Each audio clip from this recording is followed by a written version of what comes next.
नमस्कार and welcome you all to study IQ. मैं हूं प्रशांत धवन। ना मुझे एक बात यहां पर बोलनी पड़ेगी कि ईरान ने चाहे 24-48 जितने भी घंटे लगाए, मगर जो इन्होंने कहा था वो किया है। इजराइल पर ईरान ने एक बड़ा अटैक किया है। वेव्स में बहुत सारे ballistic missiles, cruise missiles, drone से अटैक किया है ऑल ओवर इजराइल। और ईरान के मीडिया ने यह भी क्लेम किया है कि अटैक से पहले ईरान ने एक साइबर अटैक किया था इजराइल पर, जिससे इजराइल के बहुत सारे मिसाइल डिफेंस सिस्टम्स उतने इफेक्टिव नहीं रहे, जिसकी वजह से इजराइल की धरती पर काफी जगह ये मिसाइल्स, ये ड्रोन्स गिरे भी हैं। और इजराइल की डिफेंस फोर्सेस ने यह बात कंफर्म करी है कि हां, इजराइल की धरती पर अटैक किया गया है ईरान की धरती से। मैं रिपीट कर दूं, यह अटैक गाजा से या फिर हिजबुल्लाह से नहीं हुआ है, डायरेक्ट ईरान की धरती से अटैक किया गया है इजराइल पर। और यहां पे आप देख पाओगे ट्विटर पेज है इजराइल डिफेंस फोर्सेस का, और इन्होंने यहां पर यह वीडियो करी है पोस्ट। छोटी सी वीडियो है, 30 सेकंड की। ये आप देखिए, यहां पे आप देख पाएंगे कि कितनी destruction cause. Iran has been attacking Israel for the past 45 years by ordering its vast proxy network to do it for them. Iran used to hide their terrorism behind other terrorists. This is no longer the case. Iran has come out of the shadows to expose their true face, the face of a radical and irrational regime that wants to end the entire free world, directly launching a coordinated attack with missiles and drones at Israeli civilians from inside its own territory. This attack shows Iran's true colors. जो शब्द choose किए हैं Israel ने, ये बहुत ही ज़रा important है। और बाय द वे, जो फुटेज आप पीछे देख रहे थे, ये वही फुटेज है। ये सारे जो ड्रोन्स हैं, ये जो मिसाइल्स हैं, ये बरसाए जा रहे हैं ऑल ओवर इजराइल। इवन जो अल अक्सा मॉस्क है, उसके ऊपर से भी बहुत सारे ड्रोन्स और मिसाइल्स गिरे हैं। हालांकि इजराइल ने 80% ईरान के अटैक को इंटरसेप्ट कर लिया है हवा में ही। एक बहुत ही ज़्यादा फैसिनेटिंग वीडियो सामने आई है। यहाँ पे आप देख पाओगे, ये आसमान में ये नाउ यहाँ पे हुआ क्या है कि एक बैलिस्टिक मिसाइल को इजराइल के एरो 3 एयर डिफेंस सिस्टम ने आसमान में ही डिस्ट्रॉय कर दिया है, परहैप्स एटमॉस्फेयर के आसपास या फिर उससे भी थोड़ा सा ऊपर। ये बहुत ही ज्यादा एक रेयर फुटेज है। आज से पहले कभी भी कोई मिलिट्री फुटेज सामने नहीं आई कि एक बैलिस्टिक मिसाइल जो एक बार को एटमॉस्फेयर से भी ऊपर पहुंच के नीचे अटैक करता है टारगेट पे, उसे एक्सो एटमॉस्फेरिक एरिया में ही इंटरसेप्ट करके डिस्ट्रॉय कर दिया जाए। हालांकि मैं ये कहूंगा, ऐसा नहीं है कि ईरान के सारे मिसाइल्स का ये हाल हुआ है। इजराइल का एक बहुत ही इंपॉर्टेंट एयरबेस है, उस पे ईरान प्रॉपरली बॉम्बिंग कर भी पाया है। ये जो वीडियो है काफी शॉकिंग है। यहाँ पे क्या है कि इजराइल का जो रामोन एयरबेस है, उस पर बॉम्बिंग की गई है, उस पर मिसाइल गिरा है। यहाँ पे आप देख पाएंगे, ये ईरान के मिसाइल है। बूम, एक के बाद एक जो एयरबेस है, इस पर बॉम्बिंग करी गई है। और आगे ईरान ने यह भी कहा है कि बहुत सारे इजराइल डिफेंस फोर्सेस की जो साइट्स हैं, जहां पे इनके मिलिट्री इक्विपमेंट थे, जो इनके एयर बेसिस थे, मिलिट्री बेसिस थे, इनको हिट भी किया गया है और डिस्ट्रॉय भी किया गया है। मैं अगेन देखो, अब आगे क्या होने वाला है अभी बताऊंगा आपको। वैसे यूएस कैसे रिएक्ट कर रहा है, मोस्ट प्रॉब्ली क्या होगा। बट एक बात कहनी होगी कि ईरान एक बहुत ज़्यादा ब्रेव कंट्री है। ब्रेव कह लीजिए या रेकलेस कह लीजिए, मगर इस वक्त ईरान ने पूरी दुनिया को वर्ल्ड वॉर 3 की एज पे लाके खड़ा कर दिया है। यूक्रेन रशिया वॉर भी मैं कहूंगा इतना जरा सिवियर नहीं था ग्लोबल पीस के लिए जो ईरान और इजराइल के बीच में हो रहा है। क्योंकि याद रखिएगा, ईरान बहुत दूर नहीं है एक न्यूक्लियर बॉम्ब बनाने से, और इजराइल के पास बताया जाता है कि इजराइल के पास सीक्रेटली बहुत सारे न्यूक्लियर वॉरहेड्स ऑलरेडी हैं। और वर्ल्ड वॉर 3 की जो बात की जा रही है ना, चाहे ट्विटर हो, फेसबुक और जगह आप देखोगे कॉन्स्टेंटली लोग वर्ल्ड वॉर 3 इस हैशटैग का मेंशन कर रहे हैं। इसका एक रीजन भी है, क्योंकि ईरान की जो पॉलिसी है ना, वो अगर देसी भाषा में हम कहें तो ये है, जो होगा देखी जाएगी।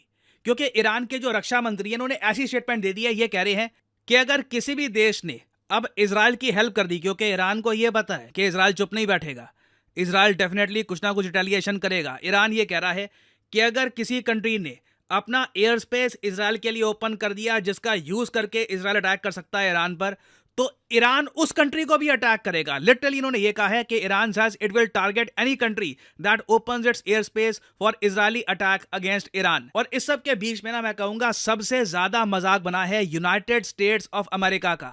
ये आपको याद होगा, दुनिया के सबसे पावरफुल कंट्री के प्रेसिडेंट से जब मीडिया ने पूछा कि अगर ईरान अटैक करता है इजराइल को तो क्या होगा, आप ईरान को क्या मैसेज आप सेंड करोगे, तो उन्होंने कहा था एक वर्ड में, डोंट, मतलब कि मत करना अटैक। ये डोंट है ना, मतलब इसकी ऐसी धज्जियां उड़ाई गई हैं। ब्रिटिश मीडिया, यूरोपियन मीडिया सब कह रहे हैं बाइडेन के डोंट का जवाब ईरान ने दिया है कि we will, they did, attack कर दिया इजराइल पर।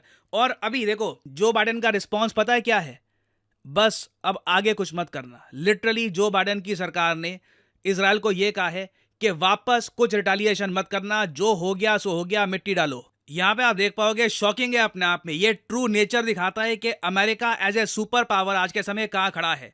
एनबीसी न्यूज ने यह रिपोर्ट किया है कि जो बाइडेन का सबसे बड़ा डर यह है कि नेतन्याहू यूएसए को घसीट के ईरान के साथ एक वॉर में धकेल देंगे। यहाँ पे आप देख पाएंगे, Joe Biden has privately expressed concern that Israeli Prime Minister Netanyahu is trying to drag US more deeply into a broader conflict। आगे देखो, बाइडेन ने प्राइवेटली ये भी कहा है कि इजराइल ने यूएसए को नहीं बताया था कि ये सीरिया में जो एम्बेसी है उस पर बॉम्बिंग करेंगे, और यूएस बेसिकली चाहता है कि ज्यादा ये लोग उलझ ना जाए। ये ऑलरेडी यूक्रेन रशिया वॉर को मैनेज कर रहे हैं, फिर ताइवान को भी सपोर्ट करना है इन केस चाइना अटैक ना कर दे। और इसी बीच अगर ईरान के साथ यूएस उलझ जाता है तो शायद अब जो बाइडेन भी ये बात समझ चुके हैं कि अमेरिकन मिलिट्री इतना स्ट्रेच नहीं कर पाएगी ना। ये तो खैर अमेरिका की जो पोजीशन है ये मैंने आपको बता दी है, मगर हम सबको पता है कि चाहे गाजा का इशू हो या फिर फलस्तीन का इशू हो, इसराइल जो बाइडेन की जो एडवाइस है इसे ज्यादा सीरियसली लेता नहीं है। एक कान से सुनते हैं, दूसरे कान से ये लोग निकाल देते हैं। तो कोई बड़ी बात नहीं है, इसराइल यूएसए की एडवाइस को बिल्कुल इग्नोर करके ईरान पर वापस एक रिटेलिएटरी अटैक करे। हालांकि ईरान की आप अगर पोजीशन देखो ना, तो ये लोग कहते हैं कि ये सारा इशू शुरू किया था इसराइल ने। ईरान आज भी, अभी बाय द वे जब मैं वीडियो रिकॉर्ड कर रहा हूं तो यूएन सिक्योरिटी काउंसिल में ये इशू डिस्कस किया जा रहा है। इंडिया ने भी सुबह सुबह प्रतिक्रिया दी है। इंडिया ने कहा है कि जो हो रहा है बहुत ज़्यादा कंसर्निंग है, हम सभी पार्टीज को कहेंगे कि डिप्लोमेसी की तरफ वापस लौटें, ये जो अटैक्स हो रहे हैं ये बहुत गलत हैं। हर कंट्री ही ये बात आज के समय बोलेगी, क्योंकि अगेन जैसे मैंने आपको बताया, वर्ल्ड वॉर 3 की तरफ दुनिया धकेली जाएगी अगर ईरान और इसराइल के बीच में एक कंप्लीट फुल स्केल वॉर हो जाती है ना। ईरान का आप अगर ऑफिशियल स्टांस देखो ना, तो ये तो कहते हैं कि यूएन का जो चार्टर है आर्टिकल 51 का, उसमें यह बात साफ साफ लिखी है कि अगर किसी कंट्री की एम्बेसी पे कोई और कंट्री अटैक करता है तो उस कंट्री को हक है जवाब देने का। तो ईरान तो साफ साफ कह रहा है कि सिंस इजराइल ने सीरिया में जो ईरान की एम्बेसी थी उसको अटैक किया था, तो बाय डिफॉल्ट यूएन के चार्टर के हिसाब से ईरान को हक मिलता है अटैक करने का। अब ईरान भी कह रहा है कि बस अब चलो ठीक है, हमने बदला ले लिया, तुमने हमको मारा, हमने तुमको मारा, बात यहीं पर निपटाते हैं। बट क्या इजराइल बात यहीं पर निपटाएगा? This is the main question, this is the biggest question. और रशिया देखिए कंप्लीटली ईरान के पीछे खड़ा हुआ है। अगर मान लीजिए यूएस ईरान पे कोई बड़ा अटैक करता है या फिर इजराइल एक ह्यूमंगस अटैक करता है, कोई ईएमपी अटैक भी कर देता है इजराइल पर। By the way, EMP attack क्या है इस पर मैं एक अलग से वीडियो बना चुका हूं ऑन स्टडी आईक्यू। और हाँ, मेरी सारी वीडियोस आपको स्टडी आईक्यू पे मिलेगी, मैं और किसी भी चैनल पर नहीं हूं। और यहाँ पे आप देख पाओगे ये वीडियो, मिलियन लोग इसको देख चुके हैं। इजराइल को destroy Iran with an EMP bomb. मैंने आपको समझाया इस वीडियो में कि एक ईएमपी बॉम्ब क्या है और इसकी पॉसिबिलिटी इन द फ्यूचर बिल्कुल हो सकती है। It is very much possible कि इजराइल तंग आकर ईरान पर एक ईएमपी बॉम्ब या फिर एक ईएमपी डिवाइस का इस्तेमाल कर दे। और आप अगर इजरायली प्राइम मिनिस्टर की ट्वीट्स देखोगे ना, तो बार बार एक लाइन ये दोहराते हैं, we are determined with a clear principle. Israel का एक क्लियर सिद्धांत है, जो हमको नुकसान पहुंचाएगा, whoever harms us we will harm them. अब ये वही बात आती है, हार्म करके एक दूसरे को ये दुनिया को कहाँ ले जाएंगे। अब तेल की कीमतें कहाँ पहुंचने वाली है आप खुद सोच कर देख लो। दुनिया भर की स्टॉक मार्केट्स का क्या हाल होने वाला है आप खुद सोच कर देख लो। क्योंकि अगेन अब तो पूरी दुनिया ना इस बात का वेट करेगी कि इजराइल वापस रिटेलिएशन में क्या करेगा। जब तक इजराइल खुल के ये कह नहीं देता कि चलो ठीक है बस निपट गया मामला, हम आगे अपना काम देखते हैं, ईरान अपना काम देखेगा, जब तक इजराइल ऐसी स्टेट पर नहीं देता ना, पूरी दुनिया एज में रहने वाली है। और फाइनली यहाँ पे मैं आपसे क्वेश्चन पूछूंगा, एरो 3 एयर डिफेंस सिस्टम जो आज के समय काफी न्यूज में है, इसे किस कंट्री ने डेवलप किया है? ये है यहाँ पे आपकी ऑप्शन। अगर आपने मेरी पूरी वीडियो प्रॉपर्ली देखी है तो वीडियो में ही आपको आंसर मिल गया होगा। ये है यहाँ पे आपकी ऑप्शंस, इजराइल, ईरान, जर्मनी या फिर यूके। कमेंट सेक्शन में करिए उत्तर, जो लोग सही आंसर देंगे उनकी कमेंट को मैं हार्ट दे दूंगा ताकि बाकी लोग सही उत्तर समझ पाएं। और फाइनली यहाँ पर मैं ये भी ऐड कर दूं कि स्टडी आईक्यू की सेल स्टार्ट हो चुकी है।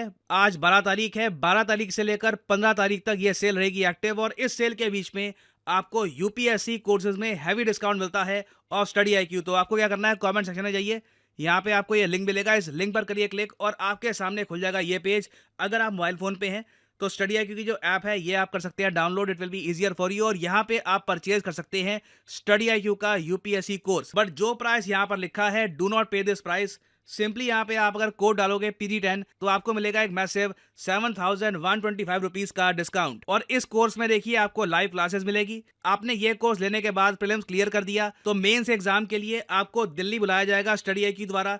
आप दिल्ली में बैठ के पढ़ेंगे और फिर इंटरव्यू तक स्टडी IQ आपका साथ देगा, इसलिए इस कोर्स को कहा जाता है P2I course. So use the code PD10 and save money. और इसी नोट के साथ यह वीडियो कांत, thank you for listening and as I always say, may the gods watch over you.